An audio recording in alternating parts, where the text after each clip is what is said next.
বিশেষ কাৰ্যসূচী স্বচ্ছতা অভিযান।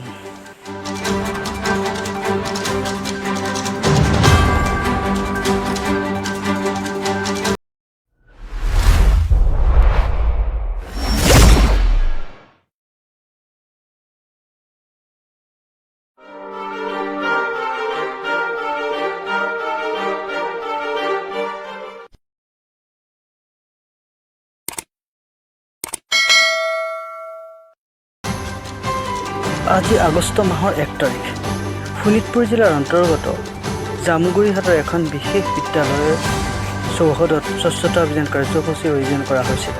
জানিব পৰা মতে এই বিদ্যালয়খন কেন্দ্ৰীয় শিক্ষা বোৰ্ডৰ অধীনলৈ উন্নীত কৰা হৈছিল। উক্ত স্বচ্ছতা অভিযান কাৰ্যসূচীত অংশগ্ৰহণ কৰে চতিয়া বিধানসভাৰ সমষ্টিৰ বিধায়ক মাননীয় হাজৰিকাদেৱ ছাৰে।